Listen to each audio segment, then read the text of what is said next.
Hello, everyone. Looks like we're live for not episode 20, but 26. We've been doing this for quite some time this year. The rest of the industry has I don't know if we just went live or we've been live for a few seconds, so I apologize for that. I already did the intro.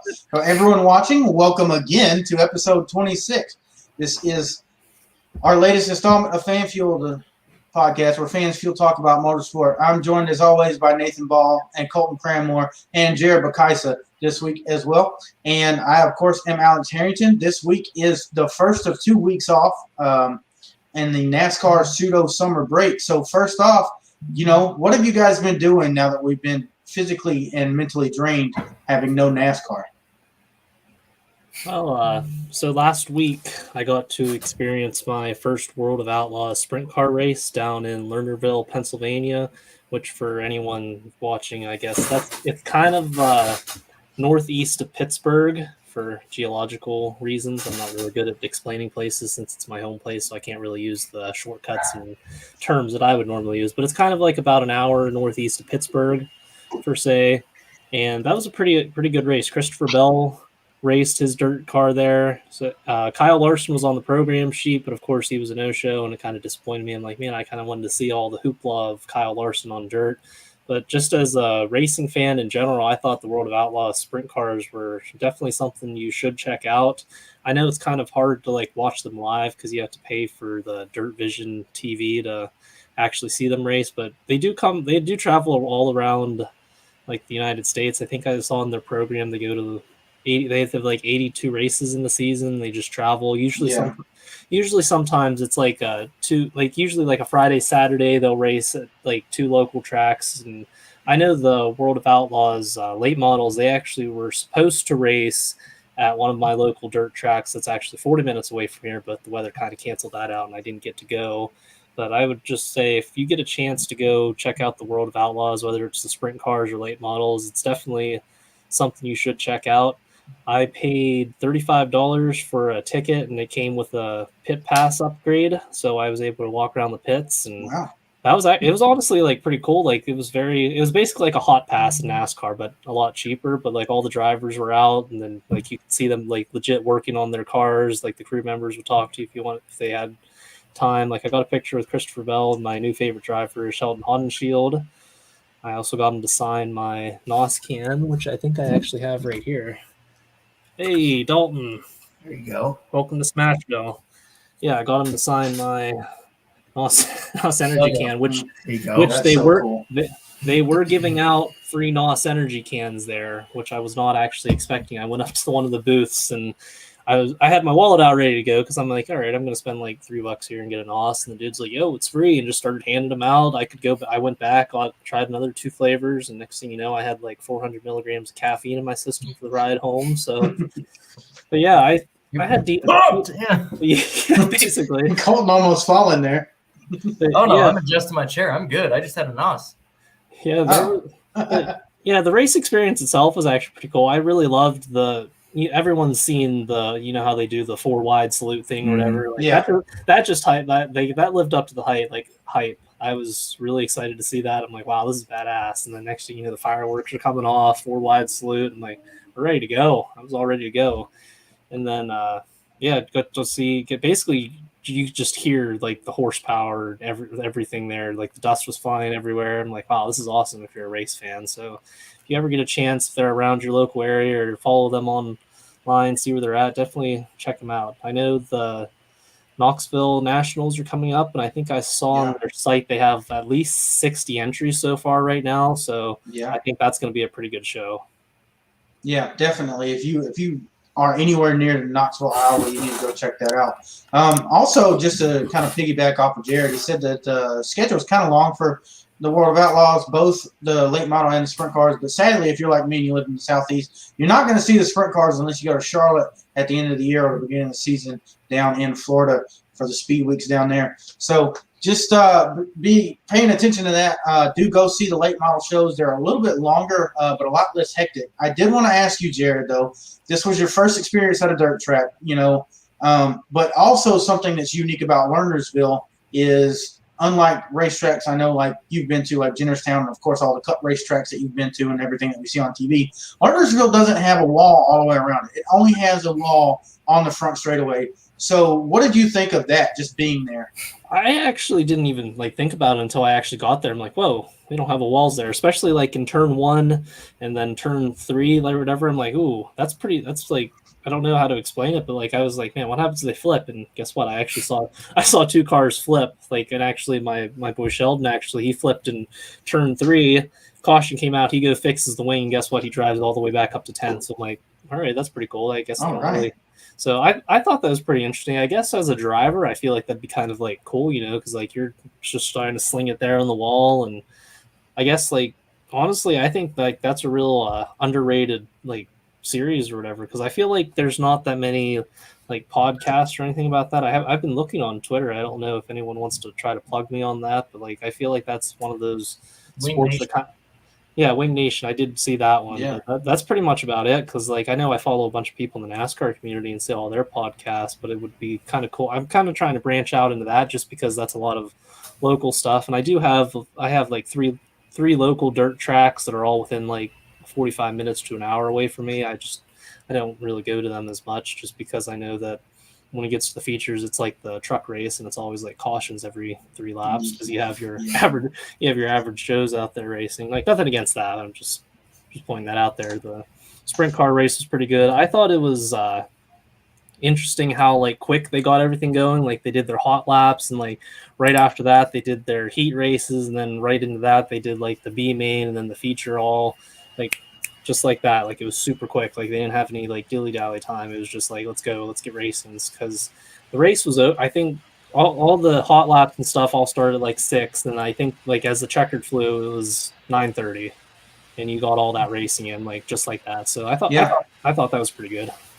Yeah, and they're usually really good if they're not going to go out there and do something like that for the racetrack itself. Usually the racetracks that host these bigger national series are used to getting shows done very quickly, because they know that these guys got to pack up because they're going racing tomorrow night.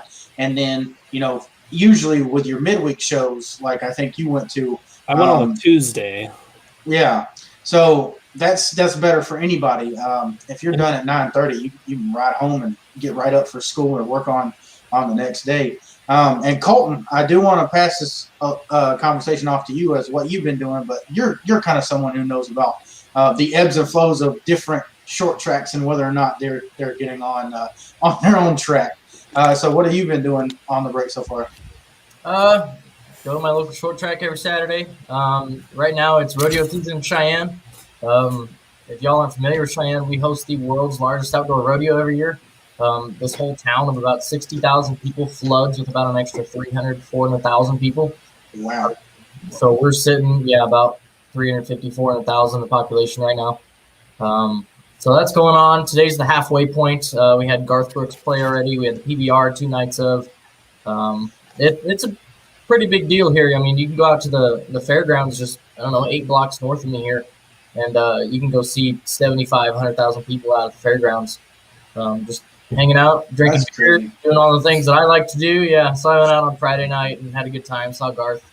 Other than that, just hanging out at home. We just moved into a new place, so I got the new room kind of set up. Really, the girlfriend did. So hopefully I'm going to put some stuff right there. I don't know if she's going to like it, but I'm going to do it. So got to get some decorations up there. Yeah, there you go. Oh, I got something good. Y'all wait. Oh. All right, well, we'll pass the conversation on to Nathan. What have you been doing with your time off? Any karting or anything? Not really anything racing related. One thing I will say is it does feel weird waking up on Sunday morning with nothing to do. It's probably the first Sunday in the entire year where I went to the gym. So I definitely can't complain because I'm used to just sitting there and doing nothing all day. So it gives me one extra day to actually do something productive. But I know it's not going to last long, so I might as well enjoy it while I can. Other than that, I just ordered some new wall decorations that should be here hopefully in a month. I don't know how domestic shipping goes, so we're going to have to find out. All right. Well, sounds like we've all been pretty busy. I've just been at home doing a little bit of nothing. We had some friends over Saturday night and hung out, introduced them to NASCAR in a very unique way. But other than that, I've really just been doing nothing. We're going to a Atlanta Braves game. I'll take Myra to her first one. That's my fiance, for those of you who don't know, this weekend, because my parents are taking us. So that's going to be something fun to do outside of the world of racing. And other than that, I've been racing with the Fan Fuel Motorsports car from the All-American ARCA series. I've been the number 85 car, and I've had 2 races, and they are not too hot. I had a kind of a kink with getting on the pit road at Talladega this week, and another car didn't make it, so I didn't make it, and then I got held in a lap down for coming in dangerously. Came back on a lead lap, didn't get nothing. And then the weekend before, I just got taken out by a car that was 30-plus laps down. So I'm going to try and get that Fan Fuel Motorsports car. Yeah, I'm going to try and get that Fan Fuel Motorsports car to the front Friday night at Nashville Fairgrounds. So we'll see what happens over there in the All-American ARCA Series on iRacing on Friday. But other than that, I mean, the industry is loving this 2-week break. I don't know if fans are so much, so I got to ask, if this becomes a staple, are you guys going to be okay with that? Just from a fan perspective. I think I would be okay with it as from a fan perspective, because as I've gotten older and working and stuff, I realized that, hey, maybe a 2-week break actually isn't so bad. And if we can get some more KFB summer videos every single year, I'm 100% okay with that, and I'm on board with that. But yeah, basically, like I said, just from working in media and stuff, I can see that it's real nice for those guys to get a break. I know the crew members are probably enjoying their time off with their families. The drivers are probably enjoying time off with their family, because we've seen in the past where we'd have breaks in June or whatever, towards the end of June, then we just go straight from July to November, or you know what I mean. So I think it's good. I think it's good for the drivers, and especially with the playoffs and stuff coming up. I think we got 4 races, and then the playoffs start. So I think kind of right now is honestly a pretty good time. Let's enjoy. This is the peak midpoint of the summer for everyone. I know a lot of things like I said, playoffs and everything is going to be starting back up in the fall. So I think now would be a great time for drivers, teams, media, everyone. Just take a 2-week chill break and enjoy your summer, and then just come back ready, focused, and let's go for the playoff push. Yeah, I like the break. If you think about the entire NASCAR season, everything from Valentine's Day through Halloween, Memorial Day, July 4th, Labor Day, Valentine's Day, any big holiday, they don't get to spend with their families. You think of how many birthdays and graduations and things that all these crew members and drivers miss. I think it's super cool to give them 2 weeks off in the middle of the year. I get paid holidays. I don't see why we can't give these teams a couple weeks break. Yeah. And it gives me a chance to reset and kind of break up the monotony of the same weekly schedule. Now I'm finding other things to do on Sunday. I have to actually fill my calendar with stuff and try to do around the house. So, knock some things off the honey-do list. It's a good break. I like it. And then, like Jared said, you kind of come back refocused and re-energized for the rest of the season. We have the short dash before the playoffs, and then we hit hard for 10 straight weeks. Constant drama and this shitty format of the manufactured Game 7. But I kind of like the 2 weeks off. Yeah, I'm fine with it. The only thing that kind of confuses me is that they tend to stagger it so it's at the exact same time that every other motorsports breaks are. F1 will go on probably a 4-week break after this week. IndyCar is going to be off for 4 weeks before their next race. So I think if they're going to do a short 2-week break, I think they should maybe move it up a week or something, because knowing other motorsports audiences are not going to have anything to do, give them a chance to where they can come in and watch NASCAR for a week when they don't have anything else, because there's a slim chance that maybe those people that are coming from IndyCar or whatever see a race and they want more of it. So I think it'd be smart to stagger it. Yeah, I'm sort of in the same vein. I like the 2-week break. I don't like where it's at on the schedule. We've got 4 races to the playoffs, and it's kind of crunch time when we go back. So just kind of breaking the momentum during the race to the chase, as it used to be called, I think is kind of an odd way to do it.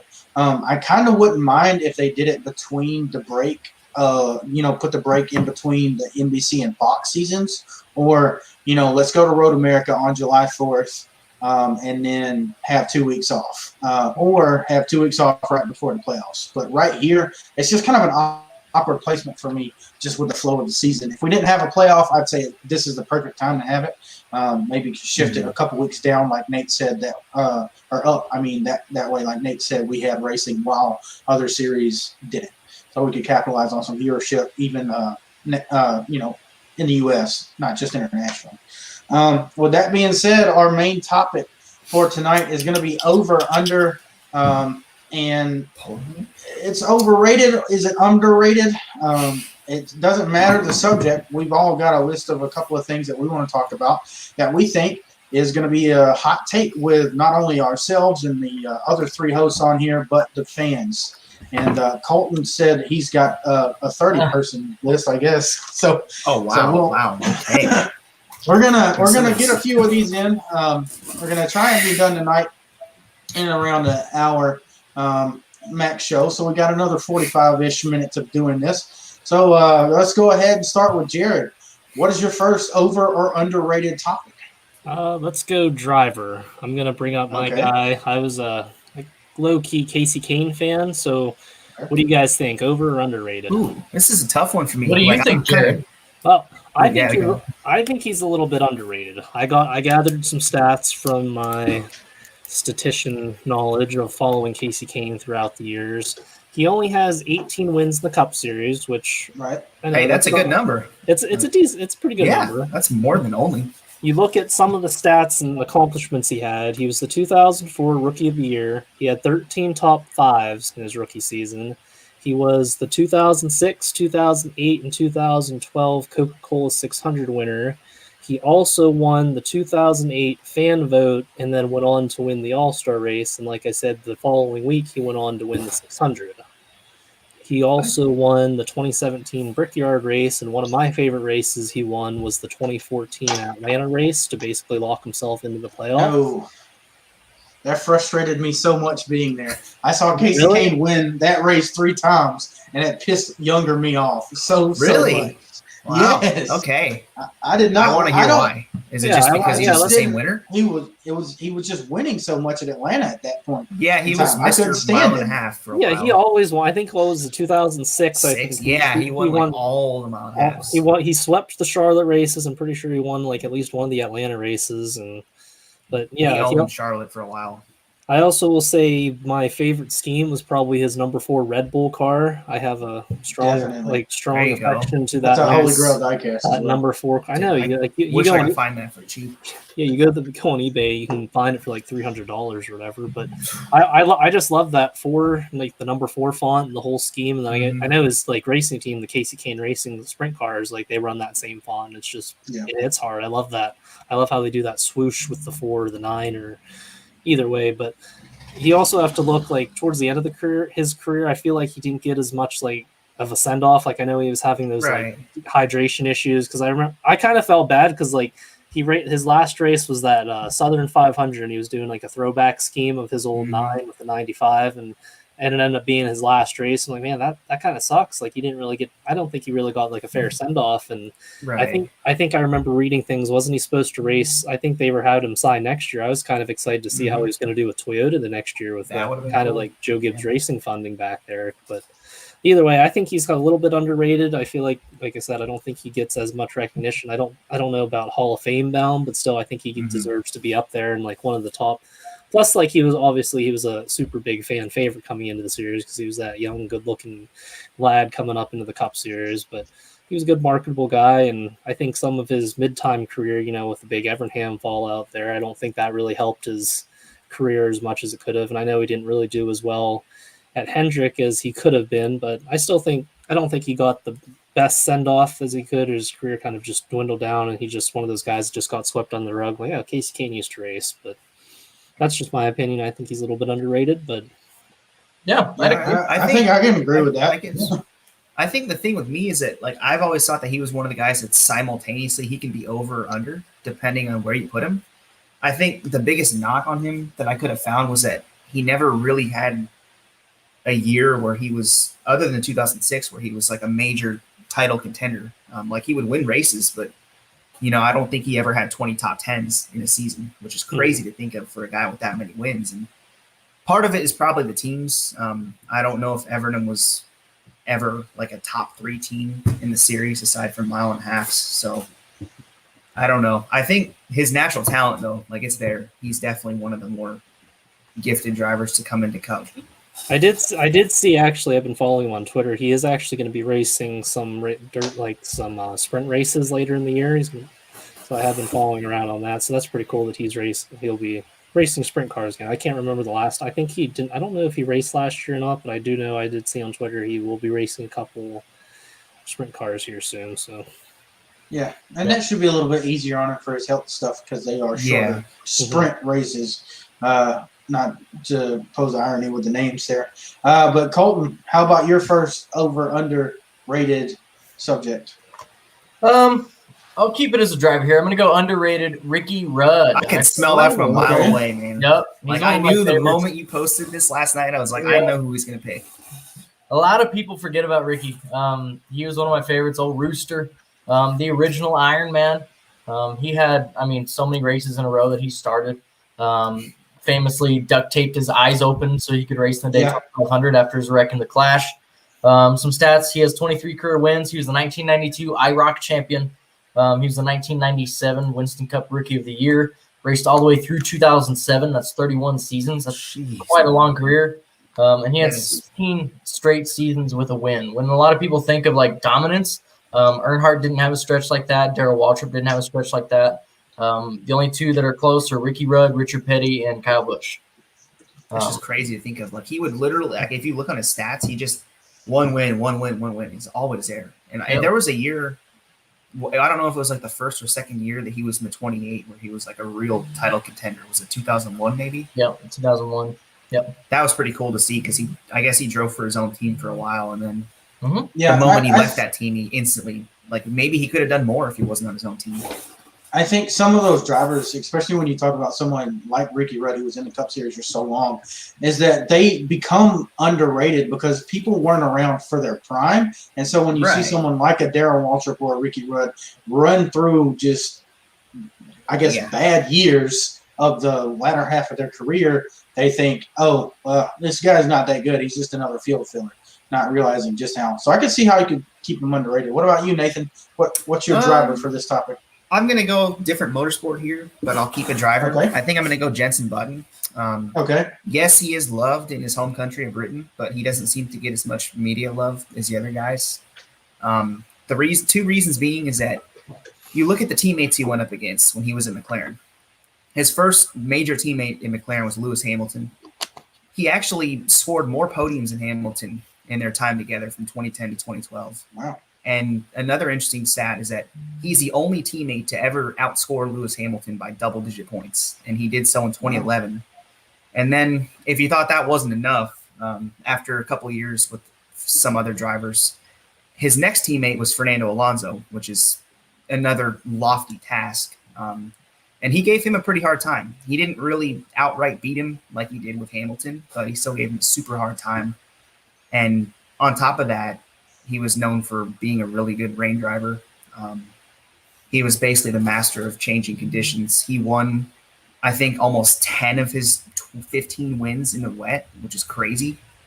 And to think about it, he pretty much went head-to-head in the same car against the 2 best drivers in this era, in Hamilton and Alonso, and he beat one of them, and he came out really good against the other one. So I don't think that gets enough credit. Yeah, I think he might be underrated just a bit because, other than him coming out and winning the Drivers' Championship with Braun in 2009, what did he do? Well, he, like you said, faced off against world-class teammates and then the Sebastian Vettel dominance. Yeah. So, and another fact. Another fact is that go ahead. When you go online and you look at the teammate-based driver comparisons, the 2 greatest records in history against teammates, Fernando Alonso, 70% win rate against teammates. Lewis Hamilton, 64% win rate against teammates. He beat one of those guys, and he almost beat the other one. So, he pretty much was their biggest threats, which is crazy to say. Absolutely. Well, I'm going to bring it back to the NASCAR world, and you guys have all put in underrated drivers. I'm going to put in one overrated, and I know this is going to get a lot of hate from the listeners here, but guess what? This man has 26 wins in the NASCAR Cup Series, zero championships. And if you don't know where I'm going, I think only because these people put him in the Hall of Fame, and he's just only been retired since 2017. I think that at this current moment, because of the Hall of Fame nomination, Dale Jr. is overrated.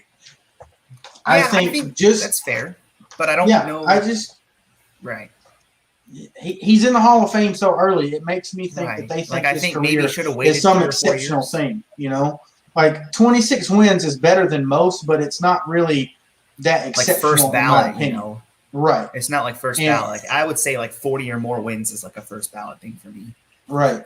So for me, he's a little bit overrated just based on the fact that they put him in the Hall of Fame. And I can see Colton shaking his head. What do you got to say about that? Look at him.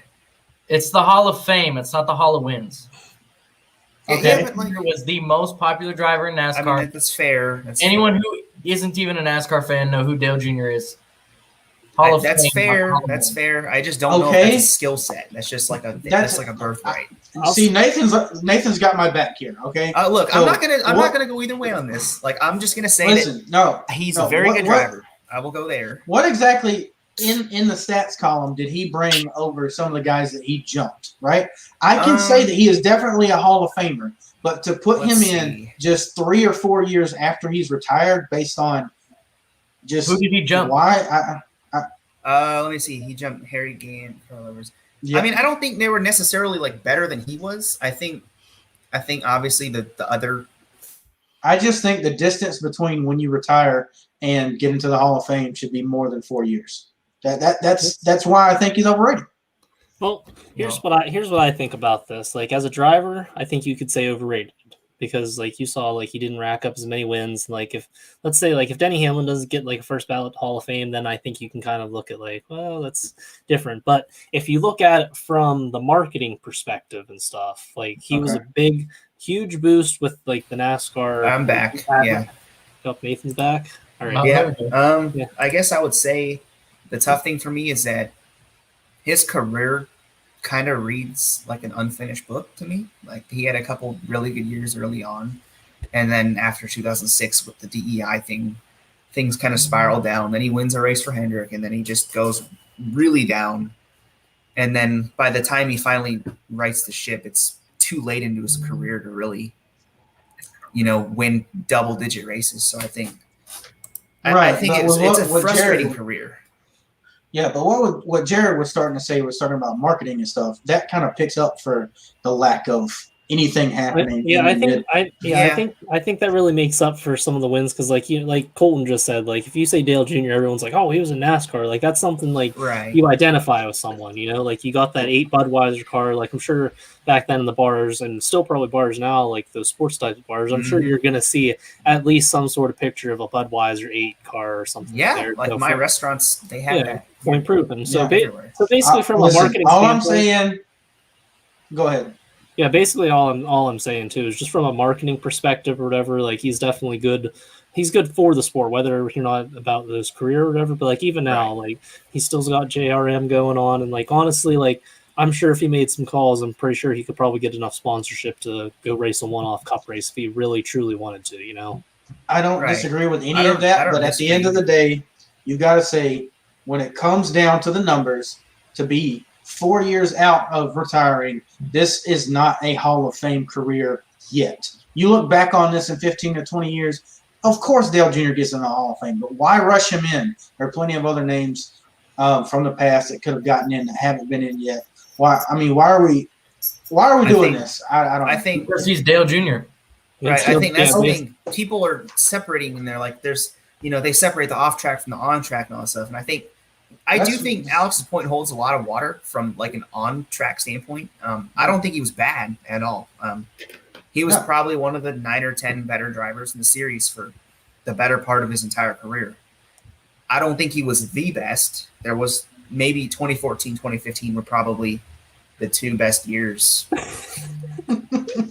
Is my internet dying again?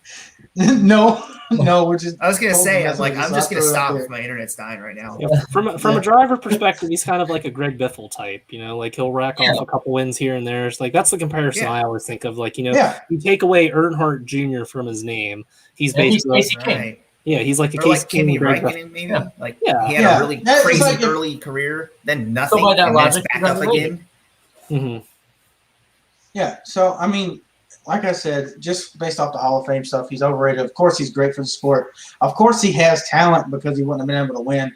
Of course, he probably would have done better in his career if he didn't have the circumstances with his dad's death, that she who shall not be named, ruining the race team, and then also just the concussion after concussion stuff there at the end. But moving on, Jared, go ahead and bring up your next topic for over or underrated. Oh, let's go with paint schemes next. Yes. I'm going to throw this one back. This was it used to be like a little bit of my favorite back in the day. I know the driver wasn't that good. Hall of Fame Racing, number 96, DLP car. That's one a big yes. That's one that always stuck out to me. I love the color schemes. I don't know. I just really like the cool design that they have. So do you feel like it's over or underrated based on popular?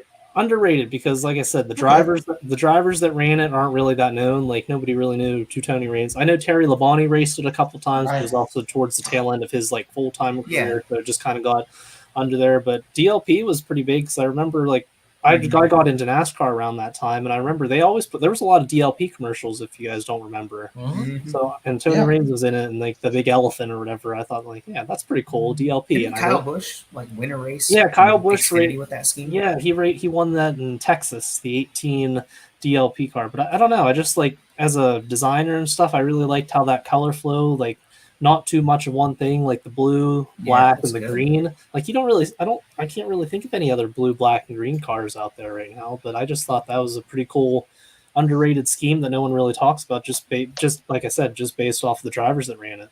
Yeah. All right. Yeah, I don't think we... I'm not going to argue that. I think it's a good paint scheme. So, Colton, on the topic of paint schemes, what about you? I posted something different in the group chat. I'm going to change it last minute and throw it on. All right. I'm going to go an overrated paint scheme. There you go. Oh. Okay. Jeff Gordon's 24 DuPont with the red flames on the blue body. Oh, wow. You're going to offend most the 20-year-old fans. A lot of people will hate this, but I'm just going to say it right here. Flames fucking suck. They're just overdone. Most flames suck. It's too cliche, I feel like. If you're a race car driver, I feel like that's super 6-year-old-ish, you hit the nail right on the head. That's literally your race car bed has flames on it, right? A race car. No, I agree completely. I think the only car that looked good with flames was his Nicorette car with the yellow, green flames. And the Byron car looked pretty good last year with the white in the blue. That was very rarely can flames be done good. Right. 24 DuPont car did not do flames good. I don't know why people like this fucking scheme so much. Probably just because it's Jeff Gordon. And it's because most people get into NASCAR, most people on Twitter in their 20s, right? And they get into NASCAR when they're kids. And obviously the flames are going to stick out to the kid the most. Yeah. Everybody's paint scheme tastes actually change the older they get. And I think that kind of happened to me almost. Yeah. But I wasn't really I never loved that paint scheme a lot as a kid. Yeah. All right, then. So on that note, Nathan, give us a paint scheme that's over or underrated. I'm going to go modern overrated paint scheme. It actually races on Sundays right now. I think Alex Bowman's Ally 48 is just – I don't see the hype around it. I'm not saying it's a bad paint scheme. I don't want to offend people. But I see a bunch of younger people that are they always put this paint scheme in their top 3 paint schemes of the year. And I'm I don't see what's super special about it. I'm more of a simplistic guy. So maybe that's why I don't see the beauty in it. But I just – even though it might not be a bad scheme, I just don't think it's I just don't see it as my best of the best. Yeah, I'll let the designer kind of chime in on this, but for me, I'm just kind of middle of the road. I like the Jimmy Johnson rally scheme better, but I don't know. I'm just kind of on the fence with that. Yeah, I don't like the hood. That's it. I'm fine with the size, just the hoods are busy. For me, If I'm going to say something, I'm just going to say this. I don't think about paint schemes too often. My favorite paint scheme is Written Mass number 75, Remington scheme, the yellow, orange, and green scheme. And I don't know if other people like it, so if that is a general consensus, then I'll say that's underrated. Other than that, I have nothing to add. Yeah. All right.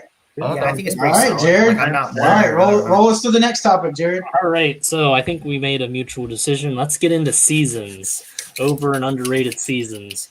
So I know a lot of people love to bring up like the 2011 season or the any of these newer seasons. I know a lot. 2014 Chicago. That's like the go-to Twitter race. Yeah, everyone loves those seasons. Let's throw it back one. I'm going to go back to 2006. This was the year that I started to get into NASCAR a little bit.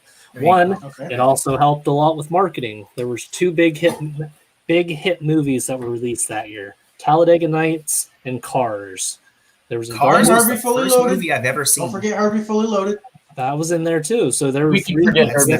I can forget Herbie. That's mediocre. We got to go. Cars But was it had- the first movie I ever saw in a theater. I was 4 years old. Wow.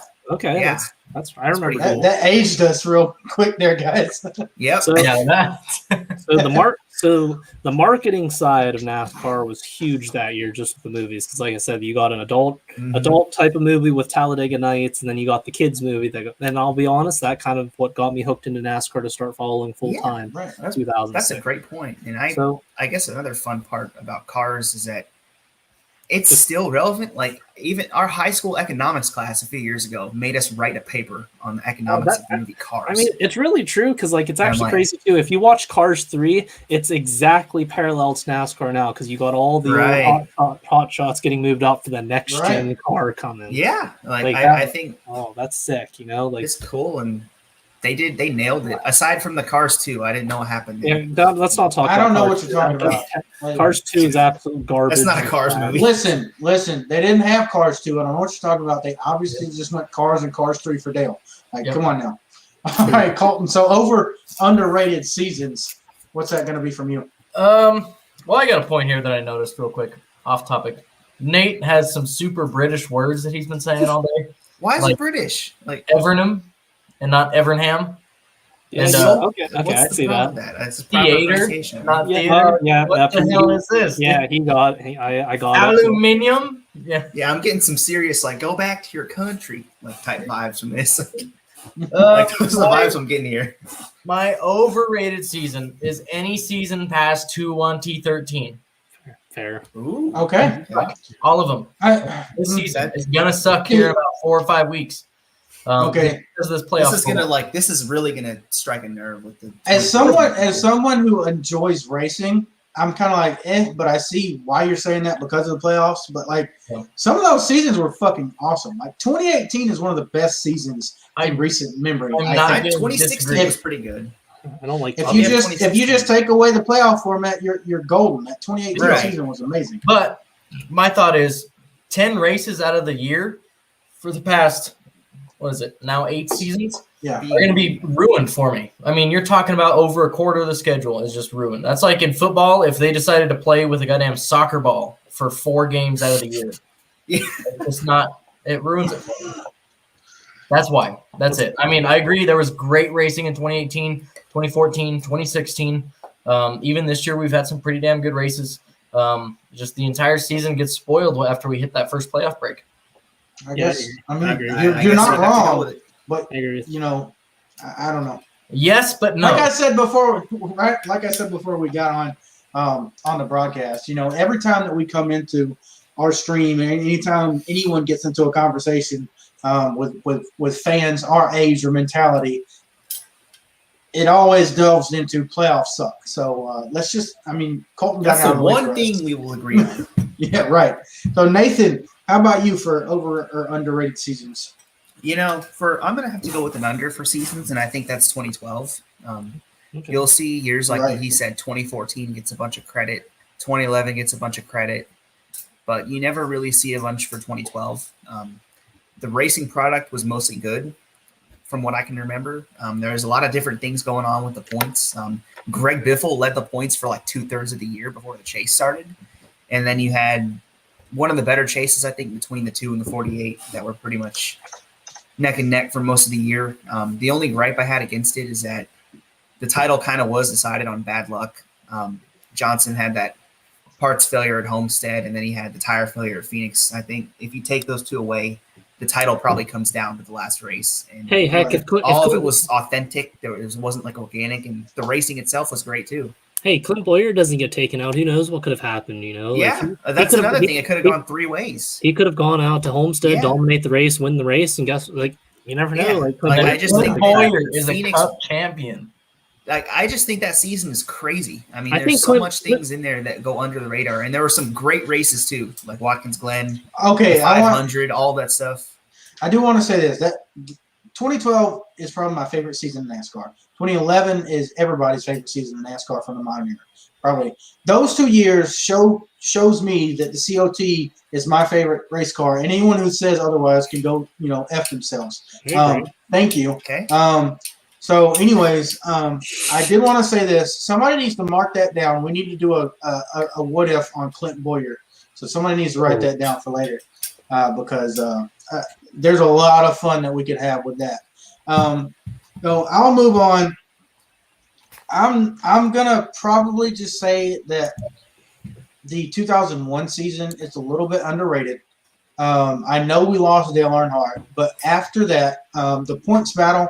It didn't come down to a really close points battle, but we had 18 or 19 different winners that season. And when do we see that again? We don't see that again yet. I mean, maybe this year.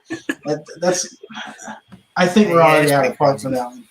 I thought it was cool that Ricky Rudd was like a title contender. Like, I wish he would have won. Thank you. Yeah. I think that's cool. I think that year kind of just gets pushed under the rug just because, like what you were saying, like the whole Dale Earnhardt thing. I think everyone just forgets whatever. I think Jeff Gordon won a championship that year, right? Oh yeah, he won. Yeah, well, yeah. I mean, I think that's why we also had 9/11 and the New Hampshire was the finale. It was just a whole thing. Robbie Gordon. Robbie Gordon, 24 out and wins the race.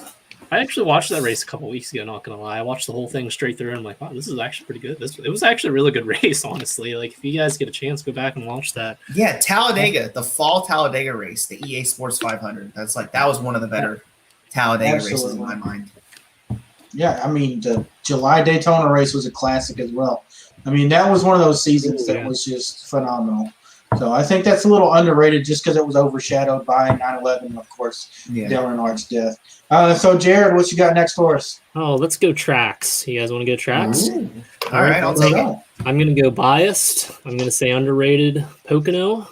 As a regular attendee of Pocono since 2007, I will say I know a lot of people give it a lot of crap on because I get it. The races aren't really that good, but you go back to races like prior to the stages and stuff, there was always a lot of strategy to be played in there. Like I know there's, like I said, there wasn't a lot of like memorable finishes or whatever. I know this year we got lucked out with 2 really good races, but like from a strategy point wise and like not watching the broadcast and stuff, and there'd be guys that pit on lap 5 or whatever and try to see like, oh, are we going to try to make this a 3-stop or 4-stop type of race? So I think like from a strategic standpoint, I think that's one of the better tracks. Plus I'm also going to be biased and say like you just got to be there to be like, wow, this is actually a pretty cool track, rather than be like, oh, this kind of sucks.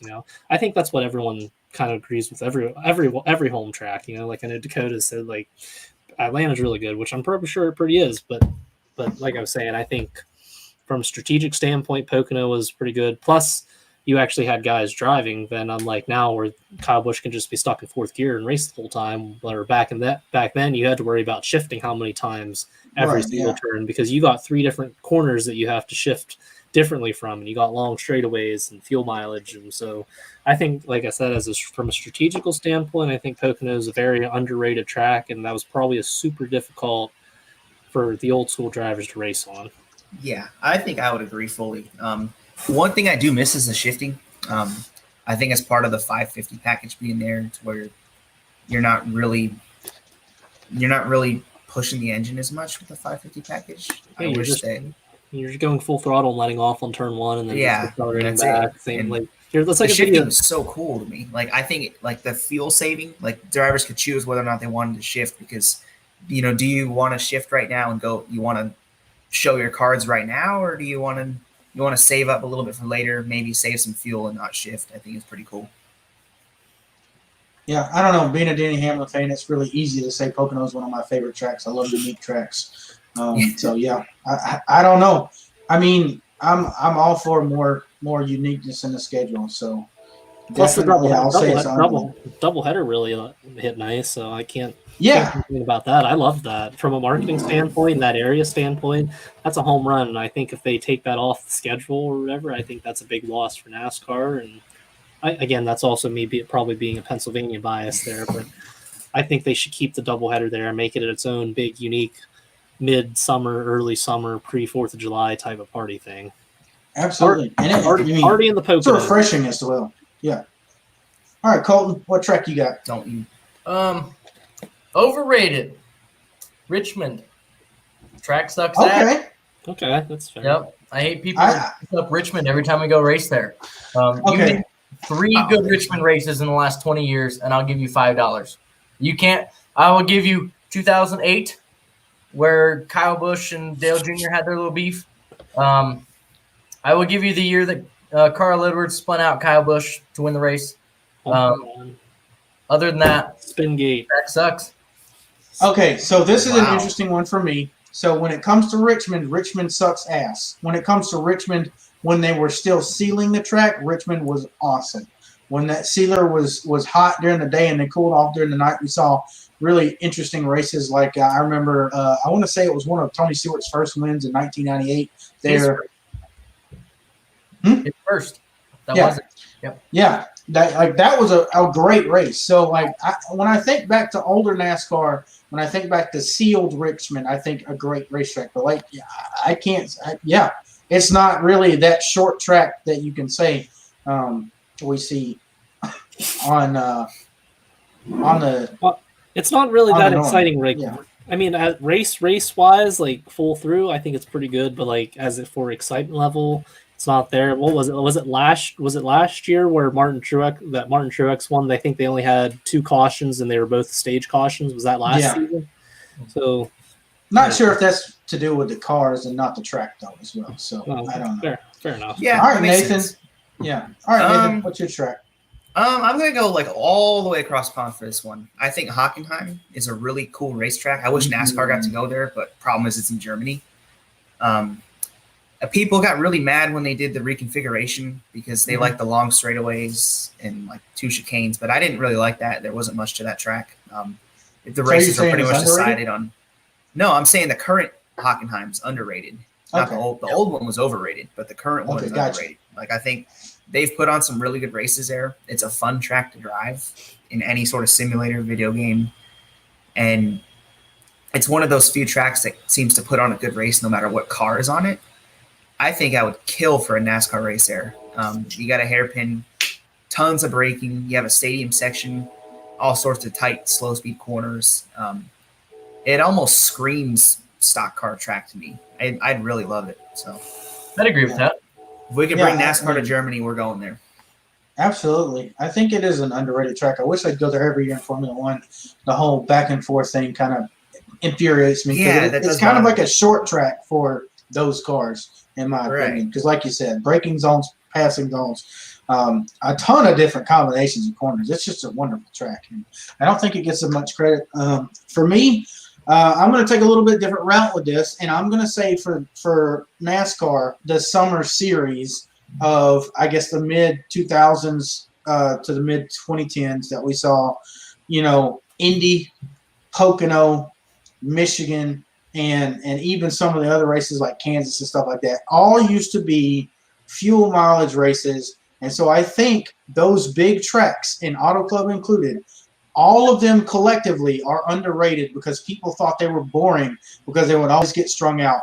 But when you think of races that were insane, I always think of those tracks coming down to a random, where did he come from finish, like an Auto Club with Kevin Harvick. I want to say it was 2011, and coming through on gas mileage to pass a couple cars to win. just gas mileage racing in general. Like go back to the Coke 600 that Dale Jr. lost to Kevin Harvick that same year. Oh, I mean, I don't know. I look at Michigan races. The one Dale Jr. won it on fuel mileage over. I want to say it was Greg Biffle in 2012. 2012, yeah. And that is team. Yeah, that was a classic race in general. I don't know. I just really, really, really love those big long racetracks with the long runs and the uncertainty of fuel mileage races. And you can't tell me you don't like them either, because you liked the Kurt Busch Daytona 500 win and all those that I've already listed. So any of you that are listening or watching and say that you don't like fuel mileage races, but when I bring that up, you kind of perk up in your seat. Quit lying to yourselves. Fuel mileage races are awesome. Yes, sir. Right. Like, I don't need them every week, but they're fun every now and then. Especially bring in a couple per year. Second Pocono race was a pretty good fuel mileage race. Yep. Yeah, and that's what we used to get from the summer series at those big tracks, and I miss it. Like you said, this year with Pocono, we got the refresher. But other than that, it looks like we're starting to get to the wrap up. But we've got one more topic. This is completely random, so pull just whatever you want to out of your hat. Jared, what do you got to make us kind of get a little stirred? Well, you kind of like really brought into the topic here. Summer series. You guys remember the old TNT Summer Series? Yeah. TNT Summer Series. I absolutely loved that 6 to 7 week segment that they always had. It was like Kyle Petty and those guys all talking or whatever. And I honestly really thought they had really cool, sick intros or whatever. I think in 2007, 2008, they had the Born to Be Wild ready to go. I'm like, all right, that's cool. Or the TNT Countdown to Green. And it just brings back a little nostalgia. And even some of the coverage wise, I remember I watched an old race from Kentucky. I'd like to say it was either 2013 maybe.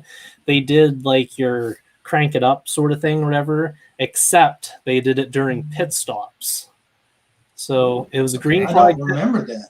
If I can find the clip, I'll send it to you guys. But I remember it was the Kentucky night race. They were doing green flag pit stops, and they did that your crank it up type of thing. And I just thought that was the absolute I don't know. It was something pretty cool and unique. I wish they would kind of do that more, because I know Crank It Up kind of sucked this year on Fox, just for the fact that for some reason they decided to add radio talking onto it. I'm like, dude, this isn't Crank It Up. What are you doing? But yeah, I honestly love the summer series. Whenever I was a kid, I knew whenever NASCAR was switching to TNT, I'm like, all right, first week of summer, we're going to TNT. Let's get rolling. And I think it was always Pocono, Michigan, Sonoma, wide open coverage, July 4th weekend, date Pepsi 400 or Coke Zero 400. Yeah, I think that was the best thing ever. And then I think they wrapped it up with New Hampshire or something, and then they had their off week, and then it went to ESPN. But either way, those 6 weeks, 7 weeks, or whatever, I think those were, as a kid, that was probably my favorite TNT Summer Series. Actually, Jared, to correct you on that, the Summer Series was Pocono to Pocono. So they started with the first June race and ended with the July/August race in Pocono. I distinctly remember that. I will say definitely that's underrated, because when I look back to the broadcast team, I see Adam Alexander and Kyle Petty, and two guys that get hounded on a lot. One of which, Adam Alexander, I've hounded on the show. But all I got to say is to the guys that say that that's not a good thing and they don't want TNT back, well, I'm sorry, but it was incredible. So, all right, you guys have got anything to say about the TNT Summer Series before we move on? I agree everything. It's the nostalgia to me, man. I mean, the TNT Summer Series meant that it was summertime for us, and that it was 3 months till school started, and I didn't have to worry about anything. It was so cool. I always missed the Sonoma race was usually the first or second week of summer, and that's how I knew, all right, it's summertime, time to go ride bikes and have fun and everything. Yep. That's what I miss about TNT, was the nostalgia. Yeah, well, before we move on, I do need to ask Colton, do we need to leave you for last? Sure. Okay. All right, well, we'll move on to Nathan next, and then I'll go, and then we'll end the show on Colton's. All right, Nathan. Honestly, this is going to be kind of divisive, but I'm going to go overrated, and I'm going to go Carl Edwards for this one. I would not say that he's a bad driver. I think it's just because he retired early. I'm not saying he's overrated. It's not his fault at all. It's just that media and fans tend to hype up drivers that retired very early or had their careers cut short. That's just how it's always been. And I think that with Carl Edwards, people always say that, because he retired early, they think, oh, yeah, he for sure would have won a championship. And you think about that. If he retires early, you don't know. Maybe he would have gone winless the next 3 years of his career. Right. That happened to him. He would win a bunch of races one year. He would go winless. He would win a bunch of races. He would go winless. He would win a bunch of races, and he would go winless. So what's to say that, there's a lot of things going on out there that we don't know what would have happened with Edwards. Would he have got the age 38 peak season? Would he have just kind of withered away? We don't know that. I think he had some great seasons, 2011 and 2008 included, but I just feel like there are drivers out there without titles that are better than he is. I just think a lot of the hype comes from his popularity. Well, he basically just had 3 good seasons. He had that 2008 season, he had that 2011 season, then he had his 2016 season. And even the 2016 season, man, you guys are killing me. I'm not saying he's a bad race car driver. I'm not saying he's a bad race car driver. I'm just saying that for all the hype he gets around not winning a title, like, where is this love for, like, Denny Hamlin? Where is this love for Mark Martin? Where is this for everybody else? You want to know where that love is? All right.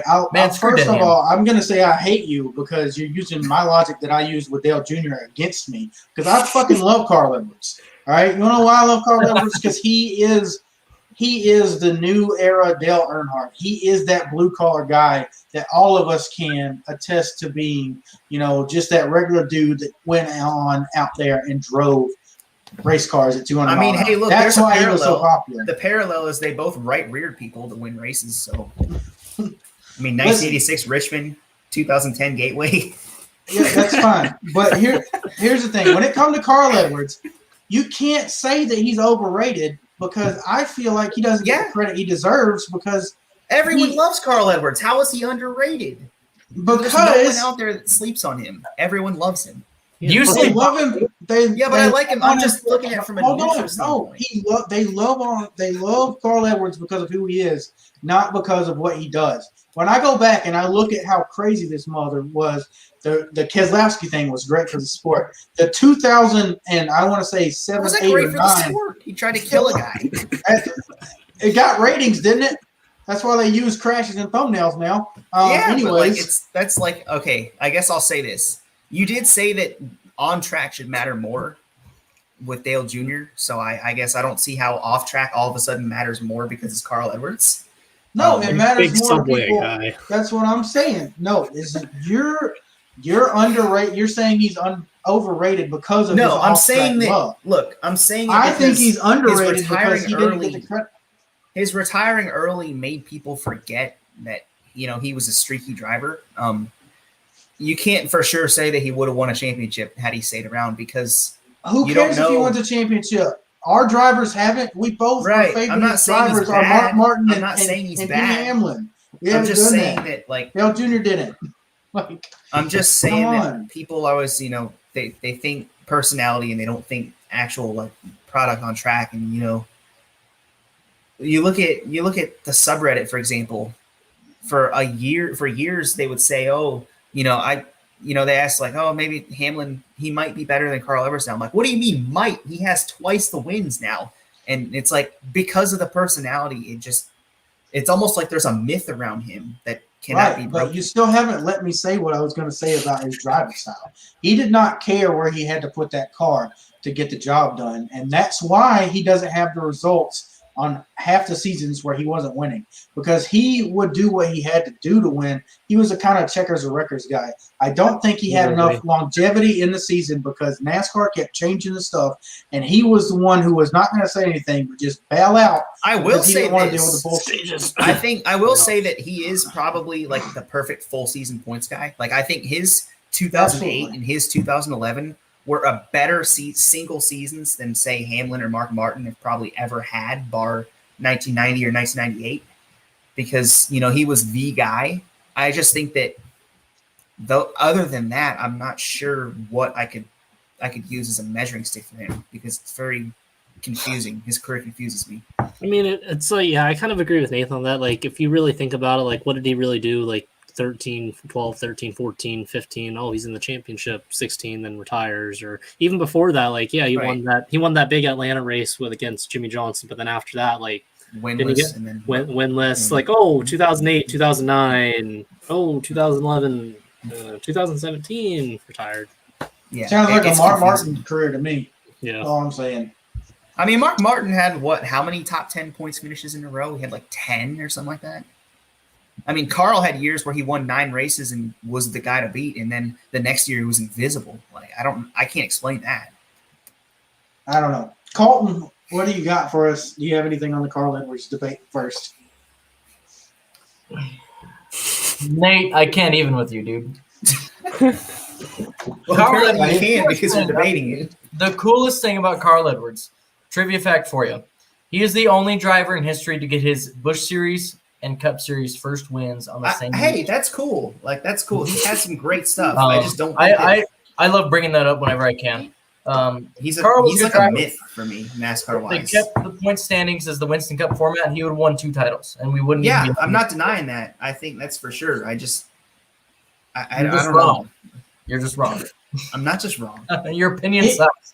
No, it doesn't. I don't know. The final over underrated. I'm gonna go overrated.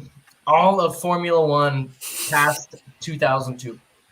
Ooh, that's a good one. I think I will say this. I would agree with you on one and disagree with you on one point. I think the racing product sucks. There's no way around it. Like, the cars are fat, the cars are long.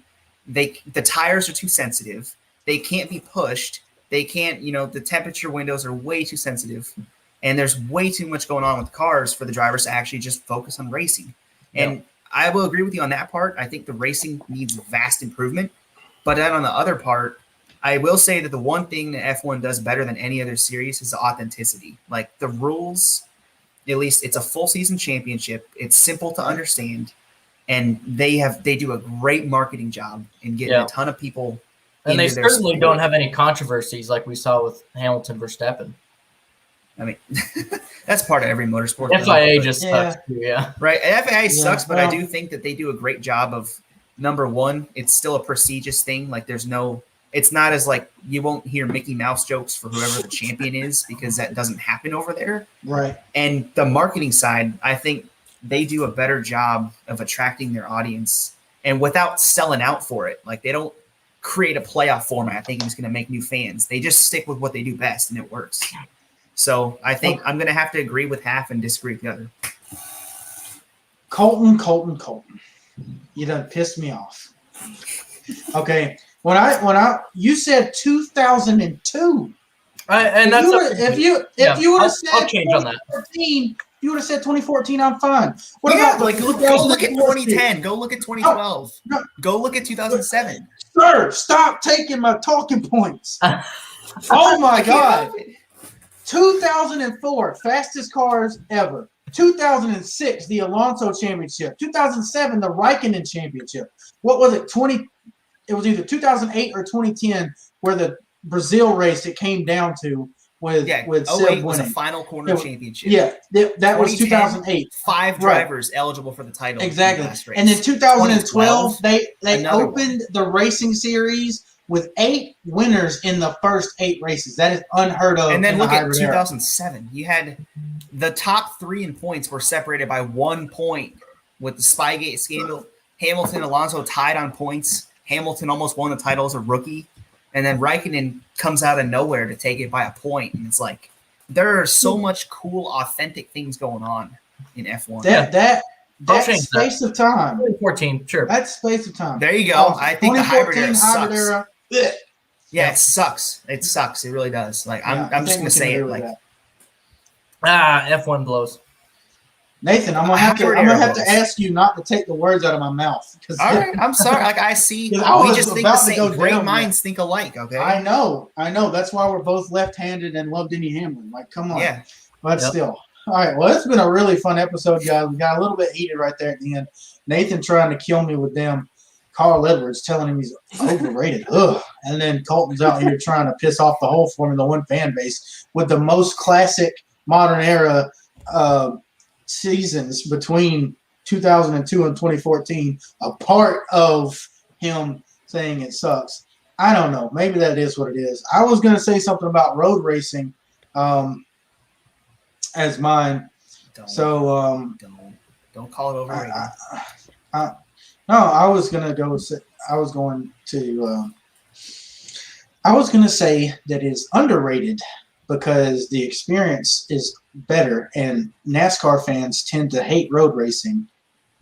So that's it. All right. Well, this has been a chaotic last 10 or 15 minutes. I hope you guys have had fun listening. So I will go ahead and pass it off to Colton and Jared. They've got an announcement to make for what they're doing. I don't know. You guys take it. I don't know if it's tonight or I'll fill Jared in because I kind of messaged him in the private chat and just asked him, and he said yes, but I didn't actually explain what we're doing. For those of you that tune into Chairgating semi-regularly or follow me on Twitter, I did an episode of NASCAR Trivia, which we deemed NASCAR Jeopardy on Chairgating a couple months ago. Johnny Thomas was the winner of it. I do giveaways for it. It's my own trivia questions that I come up with. I generate the game, and Jared is going to be guest starring on that tomorrow. We're going to do it again. Oh, man, I want to play on Chairgating. Y'all hop on and check it out. It's going to be cool. We're also trying to work on a big trivia game for NASCAR Twitter. So keep an eye out for that. I'm piling up like 3,000 questions to do a huge tournament. Are we eligible to play, like the four of us? As of now, yeah, I'm not, but you three are. Okay, yeah, count me in. I will play that tournament. But yeah, so I mean, I do this stuff all the time. I really love trivia. I go to the trivia night at the bar all the time. Anything trivia I love, so I'm going to try to get something together. But I am hosting it tomorrow night. I will be the one, like the Alex Trebek of sorts, asking the questions, awarding the points. And I will be supplying the giveaway, so y'all be sure to check that out tomorrow night.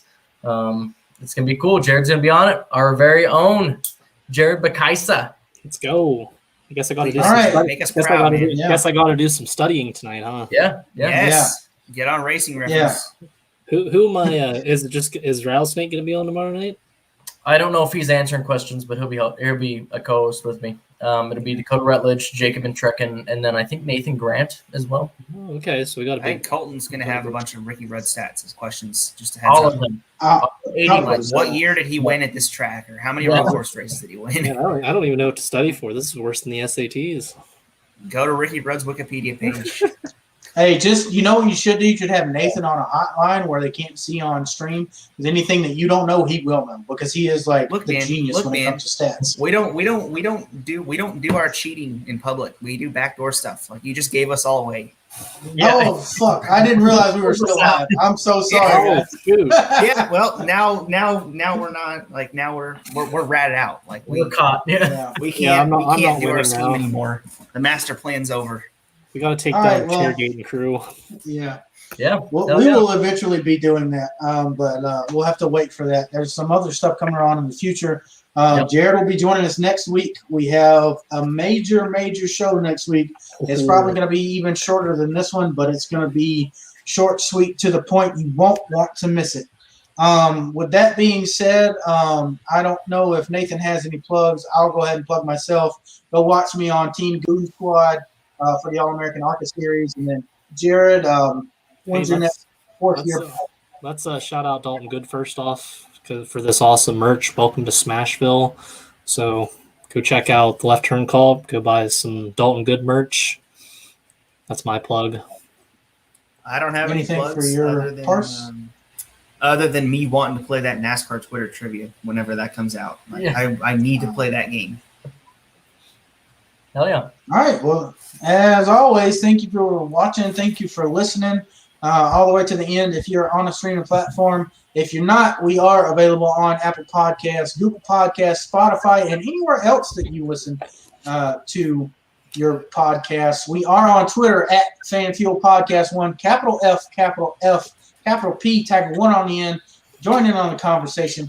You're probably watching there already right now, but we would love to have you on the show as a fan spotlight or just chiming in during the show. We'll get you up on a screen. If you got something to talk about, we will definitely rant about it because we're 4 hot heads. So other than that, we'll see you next week. Thanks for watching. Bye. See you.